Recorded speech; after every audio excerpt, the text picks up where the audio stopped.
Kamu mungkin merasa sudah hemat, tapi kenapa saldo tabungan utama kamu selalu ludes setiap ada konser atau gadget baru yang rilis?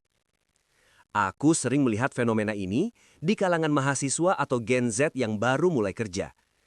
Kita sering terjebak dalam apa yang aku sebut sebagai the wishlist trap. Masalahnya bukan karena kamu tidak bisa menabung, tapi karena kamu mencampur semua uang kamu dalam satu wadah besar tanpa tujuan yang spesifik. Secara data, banyak dari kita masih menggunakan mindset menabung sisa uang. Masalahnya, menurut prinsip psikologi keuangan, uang yang tidak dibeli tugas cenderung akan habis untuk konsumsi impulsif. Kalau kamu cuma mengandalkan sisa uang di akhir bulan untuk beli tiket konser seharga 3 juta rupiah atau HP baru seharga 10 juta rupiah, aku bisa jamin rencana itu akan gagal 80% dari waktu yang ada. Kenapa? Karena pengeluaran kita cenderung naik mengikuti jumlah saldo yang kita lihat di aplikasi bank. Ini yang disebut sebagai Parkinson's Law. Di bagian ini, aku ingin membedah kenapa menabung sisa uang itu sangat tidak efektif. Saat kamu tidak memisahkan dana untuk wishlist dan dana kebutuhan pokok, otak kamu akan menganggap saldo total tersebut sebagai uang bebas.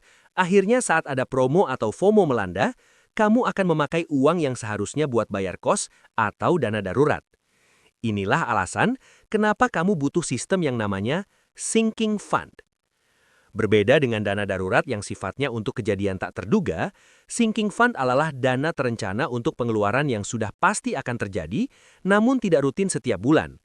Ini adalah cara paling masuk akal untuk mengatasi FOMO tanpa harus merasa bersalah atau mengganggu biaya makan sehari-hari. Kita akan bedah sistemnya secara mendalam supaya kamu nggak cuma sekedar bertahan hidup dari gaji ke gaji, tapi bisa beneran menikmati hasil kerja keras kamu. Kalau kamu ingin mulai membangun fondasi keuangan yang kuat dan mencapai financial freedom, pastikan kamu klik tombol subscribe di bawah supaya kamu nggak ketinggalan strategi keuangan berbasis data lainnya dari Cuan Culture. Mari kita masuk ke mekanismenya. Sekarang, aku ingin ajak kamu membedah sains di balik sistem ini. Secara definisi, sinking fund adalah metode menyisihkan uang secara berkala untuk pengeluaran yang sudah kamu rencanakan di masa depan. Secara matematis, kita sedang mengubah pengeluaran kejutan yang besar menjadi biaya cicilan bulanan kecil ke diri sendiri. Banyak orang gagal mengelola keuangan karena mereka mencampur adukan semua tabungan dalam satu wadah. Padahal, secara logika keuangan, ada perbedaan fundamental antara dana darurat dan sinking fund yang wajib kamu pahami. Dana darurat adalah untuk skenario what if atau hal-hal tidak terduga. Contohnya, tiba-tiba sakit, gadget utama rusak total, atau kehilangan sumber pemasukan. Sifatnya mendesak dan jumlahnya biasanya 3-6 kali pengeluaran bulanan. Sedangkan sinking fund adalah untuk skenario when atau hal-hal yang sudah terencana. Contohnya, kamu tahu tahun depan ingin ganti HP seharga 12 juta rupiah. Atau kamu ingin nonton konser idola kamu 6 bulan lagi dengan budget 3 juta rupiah. Di sini, kita menggunakan matematika sederhana. Target dana dibagi sisa waktu sama dengan alokasi bulanan. Kalau kamu butuh 12 juta rupiah dalam 12 bulan, artinya kamu cukup menyisihkan 1 juta rupiah per bulan. Dengan cara ini, saat waktunya tiba untuk membeli barang tersebut, cash flow utama kamu tidak akan terganggu sama sekali. Kamu tidak perlu berhutang pada jatah makan atau uang kos. Logika ini sangat krusial karena secara psikologis, sinking fund menghapus rasa bersalah atau guilt trip saat kamu belanja. Kenapa? Karena uang itu memang sudah dialokasikan sejak awal untuk tujuan tersebut. Kamu tidak sedang mengambil uang tabungan masa depan, tapi kamu sedang mengeksekusi rencana yang sudah matang. Inilah cara cerdas untuk tetap bisa menikmati hidup tanpa harus mengorbankan stabilitas finansial.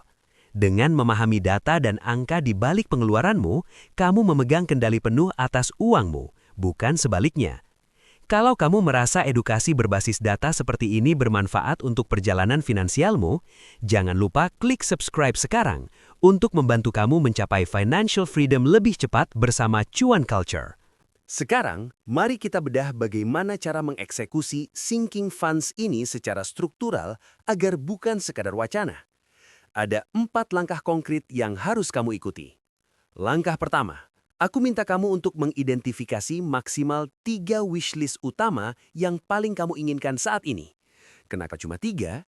Karena fokus adalah kunci dalam manajemen arus kas. Tuliskan nominal pastinya, jangan dikira-kira. Misalnya, upgrade gadget seharga 12 juta rupiah, liburan akhir tahun 6 juta rupiah, dan dana servis motor tahunan 2 juta rupiah. Total nominal inilah yang menjadi target atau jangkar perencanaan kita. Langkah kedua, tentukan deadline yang realistis. Jangan memaksakan diri untuk membeli semuanya dalam 1 atau 2 bulan kalau kapasitas menabung kamu terbatas. Aku sarankan gunakan rentang waktu 6 hingga 12 bulan. Timeline yang terukur seperti ini memberikan ruang nafas bagi anggaran kebutuhan pokok kamu agar tidak tercekik oleh keinginan jangka pendek. Langkah ketiga, gunakan rumus matematika sederhana namun powerful. Target nominal dibagi durasi bulan sama dengan alokasi bulanan. Katakanlah, kamu butuh 6 juta rupiah untuk ganti HP dalam 12 bulan.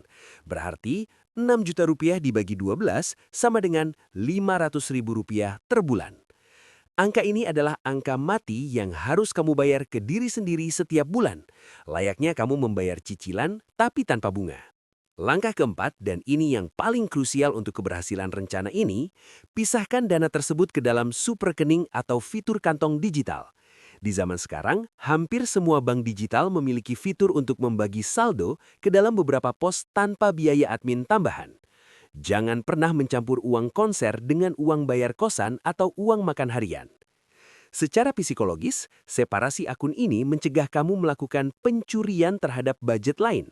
Saat semua uang menumpuk di satu saldo utama, otak kita sering mengalami bias informasi yang disebut visual liquidity. Kita merasa punya banyak uang karena melihat saldo total yang besar, padahal sebagian dari uang itu sudah punya tuan masing-masing. Dengan memisahkannya, kamu menciptakan batasan mental yang kuat. Kamu akan berpikir 2 kali untuk mengutak-ngatik kantong wishlist hanya untuk sekedar pengeluaran impulsif hari ini. Menerapkan sistem ini berarti kamu sedang membangun disiplin finansial berbasis data, bukan sekedar mengikuti emosi. Kalau kamu merasa edukasi finansial yang praktis seperti ini membantu kamu lebih melek uang, pastikan kamu klik subscribe. Mari kita capai financial freedom bersama-sama di Cuan Culture. Mari kita bedah datanya supaya kamu bisa melihat perbedaannya secara objektif. Katakanlah kamu sedang mengincar sebuah gadget baru, mungkin laptop untuk menginjang produktivitas atau smartphone flagship seharga 12 juta rupiah. Target kamu adalah memilikinya dalam 12 bulan ke depan. Dengan sistem sinking fund, perhitungannya sangat sederhana dan transparan. 12 juta rupiah dibagi 12 bulan, artinya kamu cukup menyisihkan 1 juta rupiah setiap bulan secara konsisten ke dalam kantong khusus yang sudah kita bahas tadi. Di bulan ke-12, uang kamu terkumpul utuh, 12 juta rupiah. Kamu bisa datang ke toko, beli gadgetnya secara cash, dan pulang dengan perasaan tenang tanpa utang. Seringkali, dengan membeli cash, kamu bahkan bisa mendapatkan potongan harga tambahan atau bonus aksesori. Sekarang, mari kita bandingkan jika kamu memilih jalur instan karena terjebak FOMO, yaitu menggunakan pay later atau cicilan tanpa kartu kredit. Rata-rata bunga pay later di Indonesia berada di kisaran 3% hingga 5% per bulan untuk tenor 1 tahun. Jika kita ambil angka moderat 3% flat per bulan, maka cicilan kamu bukan lagi 1 juta rupiah. Kamu akan membayar cicilan pokok 1 juta rupiah ditambah bunga 360 ribu rupiah setiap bulannya. Jadi, total uang yang harus kamu keluarkan per bulan adalah 1.360.000 rupiah. Kalau kita total selama 12 bulan, kamu mengeluarkan uang sebesar 16.320.000 rupiah untuk barang yang harga aslinya hanya 12 juta rupiah. Ada selisih sebesar 4,3 juta rupiah yang hilang begitu saja hanya untuk membayar bunga. Coba kamu bayangkan, 4,3 juta itu bisa digunakan untuk apa? Itu setara dengan tiket konser VIP, biaya langganan gym setahun, atau jika kamu investasikan ke instrumen dengan return 6% per tahun, uang itu akan terus bertumbuh, bukannya hangus. Data ini menunjukkan bahwa sinking fund bukan sekedar cara menabung, tapi strategi untuk mengamankan kekayaan kamu. Dengan bersabar dan disiplin selama 12 bulan, kamu berhasil menghemat lebih dari 4 juta rupiah. Inilah yang aku maksud dengan menjadi cerdas secara finansial. Kamu menguasai uangmu, bukan dikuasai oleh keinginan instan. Kalau kamu merasa simulasi ini membuka mata kamu tentang pentingnya perencanaan budget yang matang, yuk terus belajar bersama aku. Klik subscribe sekarang untuk mendapatkan strategi finansial lainnya yang akan membantu kamu mencapai financial freedom lebih cepat di Cuan Culture. Jadi, kesimpulannya, sinking fund itu sebenarnya bukan cuma soal hitung-hitungan angka di atas kertas, tapi ini soal kontrol. Kontrol penuh atas uang yang kamu hasilkan dengan susah payah. Dengan sistem ini, kamu sedang melatih mindset untuk naik kelas. Kamu nggak lagi terjebak di pola pikir, aku nggak punya uang, atau merasa kekurangan setiap kali ada kebutuhan mendadak. Sebaliknya, kamu akan mulai bertanya pada diri sendiri dengan lebih logis. Apakah budget aku untuk pos ini sudah terisi penuh atau belum? Perubahan sederhana dalam cara bicara ini akan berdampak besar pada kesehatan mental finansial kamu. Aku sangat berharap kamu mulai menerapkan sistem sinking fund ini mulai sekarang, dari detik ini juga. Gak masalah seberapa kecil nominal yang bisa kamu sisihkan di awal, mau itu hanya Rp20.000 atau Rp50.000 per minggu, yang paling penting adalah kamu membangun kebiasaan dan disiplin terlebih dahulu. Satu hal yang perlu kamu ingat, menabung dengan metode sinking fund bukan berarti kamu harus menderita atau mengorbankan semua kesenangan kamu saat ini. Justru sebaliknya, ini adalah cara kamu mencicil masa depan secara terukur.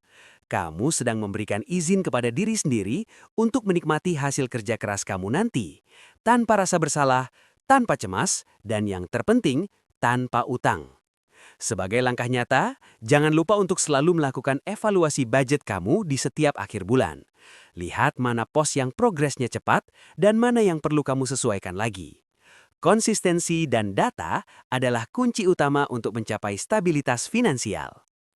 Kalau kamu merasa strategi ini membuka perspektif baru buat kamu, jangan lupa untuk klik subscribe. Mari kita sama-sama konsisten belajar strategi finansial yang lebih cerdas untuk mencapai financial freedom bersama Cuan Culture. Aku tunggu cerita kamu di kolom komentar tentang wishlist apa yang mau kamu capai lewat Sinking Fund tahun ini. Sampai jumpa di video edukasi finansial berikutnya.